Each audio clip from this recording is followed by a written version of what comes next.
Alright, welcome back. It's been a little while since the last one of these, but finally doing the third song on the album and the third video in this series.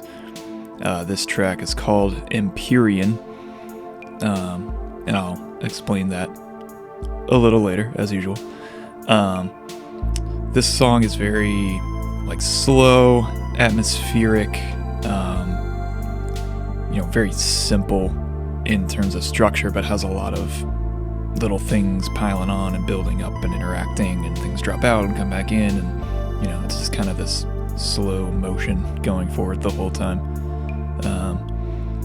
Kind of a change of pace from the previous track, which is more energetic. So yeah, like the other videos, I'm going to start with the musical aspect, then jump into some of the instruments and some of the technical things. So here we go. So this song is in A minor, a key that I have grown to love because it's very simple to play things in and have them sound cool. You start with just a basic chord structure that keeps going through the whole song, so I'll just play that real quick.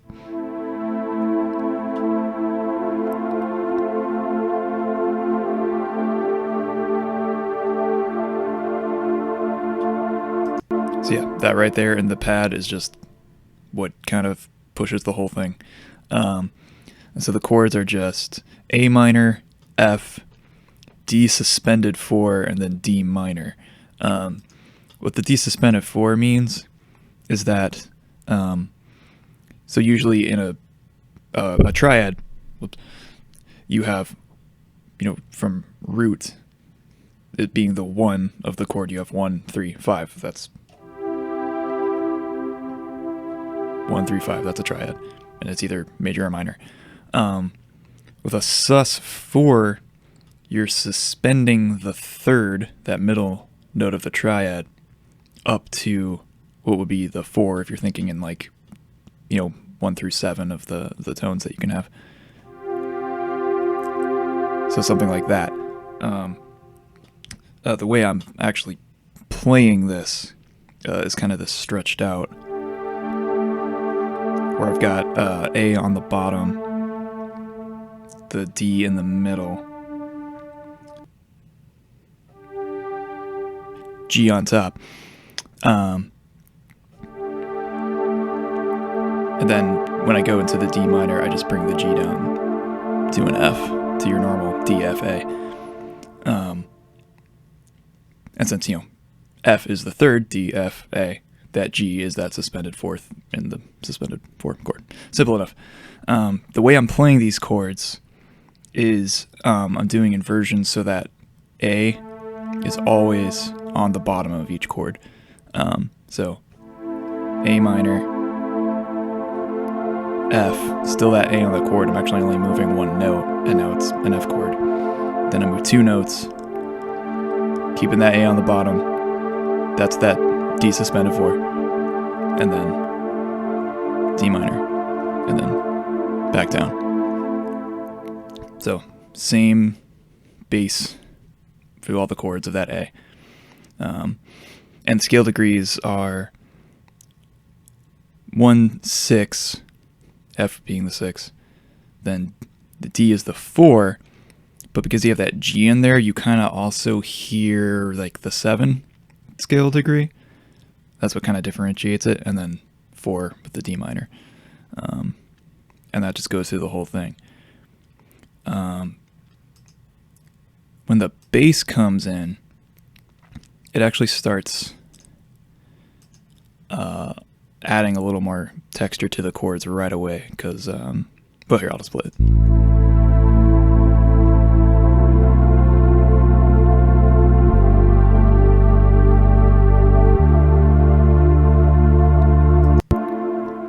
So not only is it moving, up and down differently from the chords, which are just going up, up, then back down. The bass goes up, then down, then up even further. But I'm also playing in the bass A, B, G, D, and this B is against this F, and B is not in an F triad, it would be the fourth, because you have F, A, and then C, so it's between that 3 and 5, it's the 4. So you kind of have this extra note smacking in there. And then it goes, down to G from the B against that D suspended 4, and it's actually that suspended 4 again. So it's actually staying on the 4 of the chords that it's against. So you start A, that's just the root of A minor, but then you have the 4 of the F, and then the 4 of what would be D, and then back to a 1 on D again. So already the bass is kind of doing this contrary thing to the chords, and it also brings in this little melodic thing.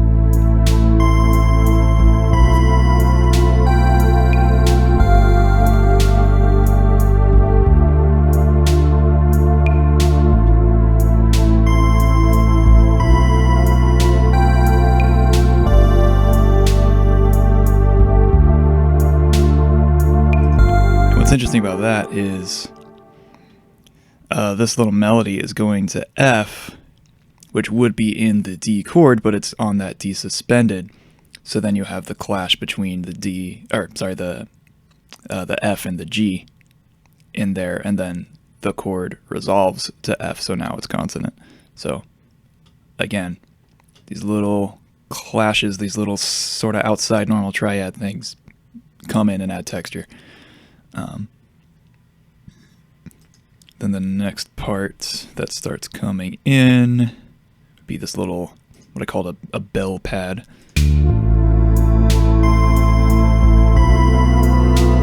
Just subtly underneath everything. Or I'll solo it.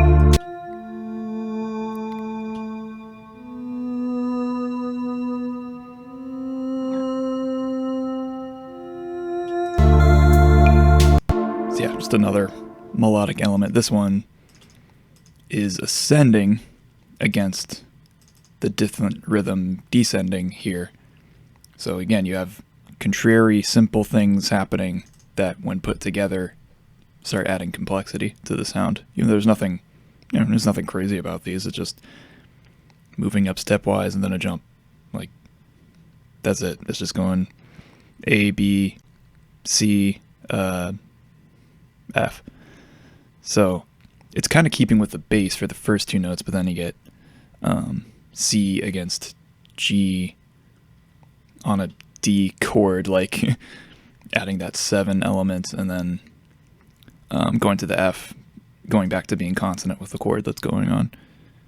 So yeah, each new element that comes in adds this little extra something on top of the chords, which are remaining steady in the, just this pad part. And that's the basic concept through the whole song is, adding and subtracting things from the bass elements, and that's what makes the song dynamic and move forward. Then we add what might be my favorite instrument that I use here, even though it's fairly subtle. I mean, every element of this is like softer and simple, so it's not like any particular thing is like crazy standing out. But this right here, it's just playing the chords in triads with one inversion, kind of supplementing the main chord instrument, but just listen to it.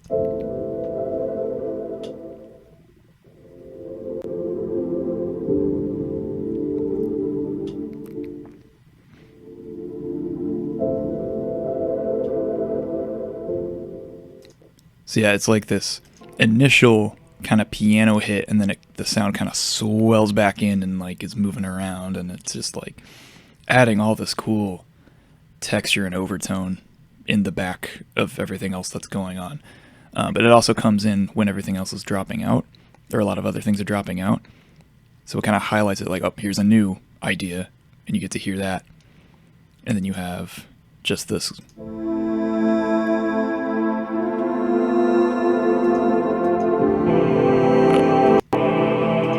Sorry, my filter got stuck.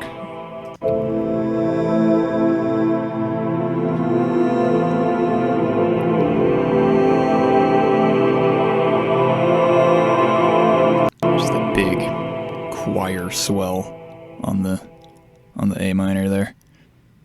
That introduces the next section. Where you have this marimba kind of sound.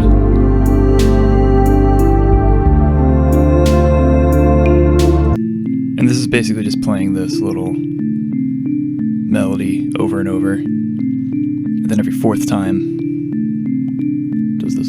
Da-da. It just keeps going. Again, adding more movement and texture to what's going on. Then we have a new idea about to come in with this instrument here. This also creates another interesting little clashy moment.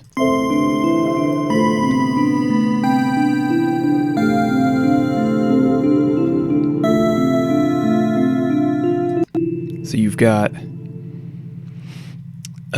like before, you had the idea where it drops to this F in the middle of that D suspended 4, but then it goes down to E in the D minor. So now it's the 2 of that chord and adding this other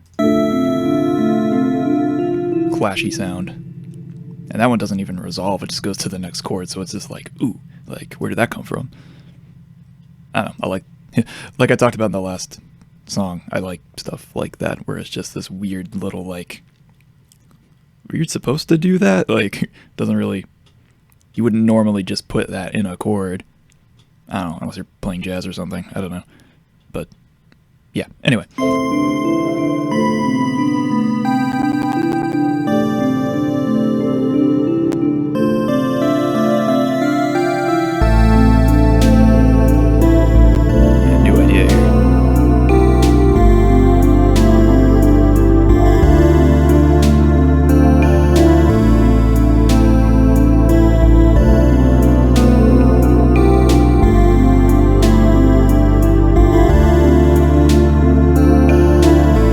This bit kind of has its own progression going on. If you think of it as, the note that it's arriving on every measure as kind of like being its own little chord progression, it starts on A, and then it ends up on D right here on this measure. Then it ends up on F, and then D again. So that would be 1, 4, 6, 4 in the chord progression. So you end up with this 4 against 6, and then 6 against 4, and then everything arriving back on the 4 to kind of be consonant before the next 4-bar section.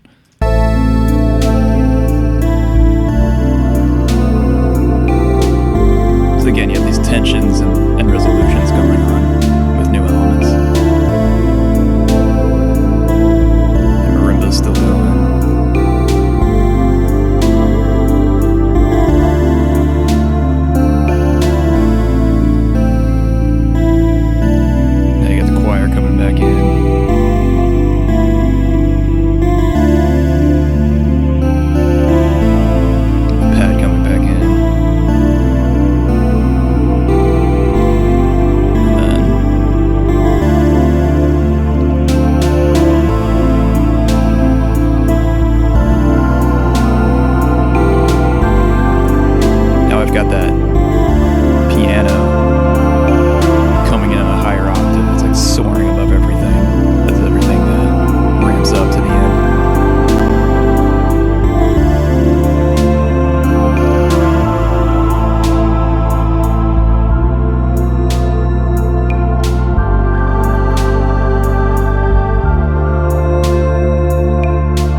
So yeah, the choir is just finishing everything out on this huge, like doubled C major chord.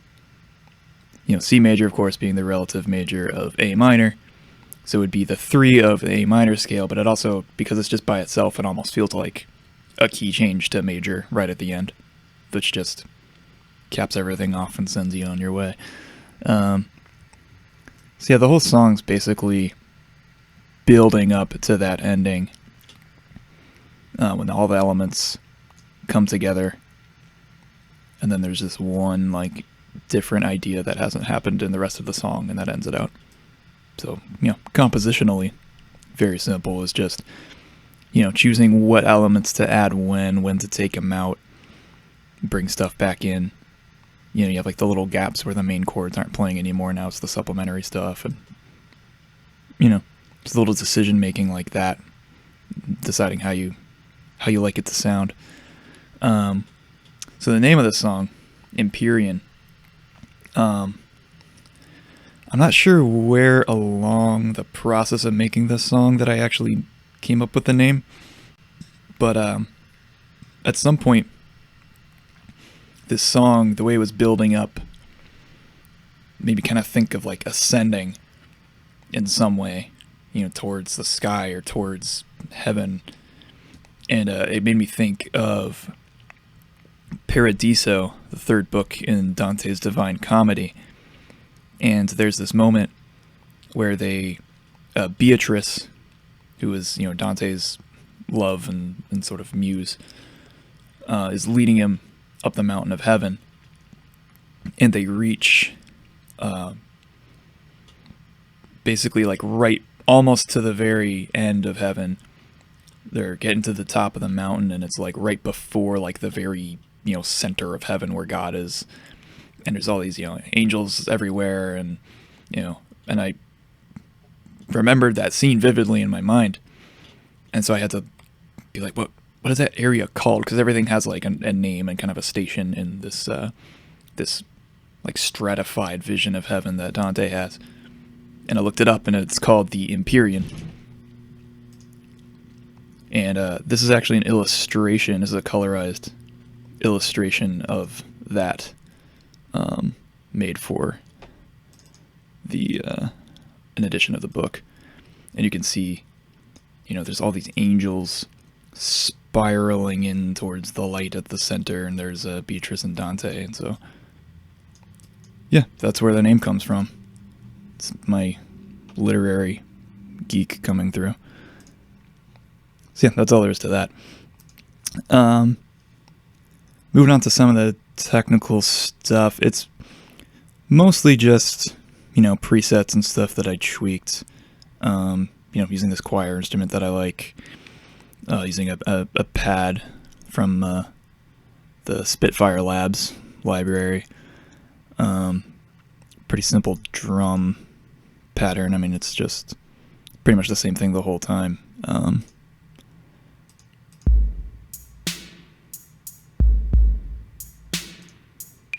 Just this with you know, some reverb, kind of a Phil Collins-y thing going on. There's that granular piano I talked about. I really like that instrument. It's just cool, like, because you hit the key and you hit that kind of that initial piano, but then there's all these effects and stuff that when they sampled it, they were running it through. So you get all these like delays and reverbs happening that are kind of triggering at different times, and it just adds this really cool texture to everything. Really like that. The main like processing thing, I don't think I had any other like unusual effects or anything going on. I just did everything, you know, inside the instrument. But there was one technique that I want to talk about real quick. And that is sidechaining. So I might not be explaining this perfectly or correctly, but basic idea of sidechaining is you're using the input of, the audio from an instrument, in this case the drums, particularly the kick, because I have that, it comes through a little harder, a little louder, so it's you use it as the trigger for another effect to happen, like a compressor. So basically the idea is when the kick happens, so you can kind of visually see. Notice how that bar is going past the threshold line here when the kick happens. So that's telling the compressor to engage. And I have several of the instruments. I don't think I have every single one, but a lot of them routing to this compressor. And basically, when the kick happens, those instruments get compressed for a little bit, and that's determined by the attack, how quickly it engages, and the release, how long it takes to release. And then the ratio is determining, just how much are those things compressing down when the kick happens. And the basic idea of that is just to bring other instruments down a bit when the kick happens, so the kick can come through the mix a little bit more. I don't have it to an extreme in this case. Let me see if I can demonstrate it decently. It may be hard to really tell, but hopefully.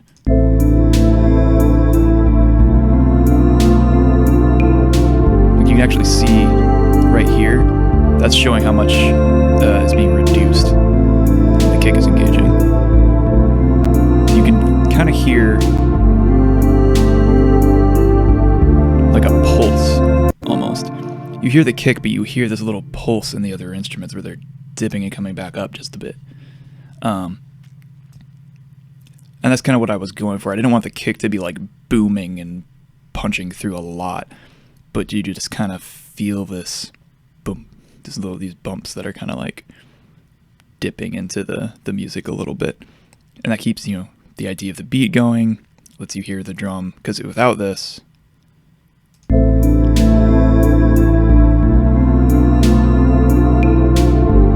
it's a lot harder.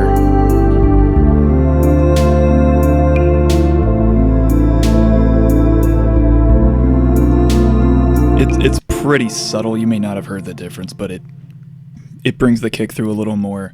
It puts a little more weight on it, so that you have these dips happening. I don't remember if I did this on another track, but this is a way in production to really punch your kicks through, so that those are what you feel. A lot of like, 4 on the floor, where it's just like doom, doom, doom, doom. Everything's going to be sidechained to a more extreme, so it's like doom, doom, doom, doom, and you feel this pulse, things coming back in after the kicks. So once I figured this out, which took a long time, I was like pretty happy with the result. So yeah, and everything else is just, EQ'd and mixed and adjusted. Didn't have to do all that much. There's a little bit of surround going on. There's a little bit of panning on some of the stuff. It's just little effects just to kind of make things wider in the mix left and right. Yeah, pretty simple one. Nothing particularly advanced going on here. But, I like this track a lot. I feel like it evokes the feelings that I wanted to evoke. Just that building and ascending, and then, when you hit this big chord at the end, it's like you're reaching the very top of whatever you're climbing. So yeah, the next track, I believe, is Blot Out the Moon. And that's totally different from this. It's the closest thing to like a straight up just EDM, like play in the club kind of song that I have on this album. So I hope you found my ramblings about chords and stuff interesting. Thanks for watching. See you in the next one, maybe.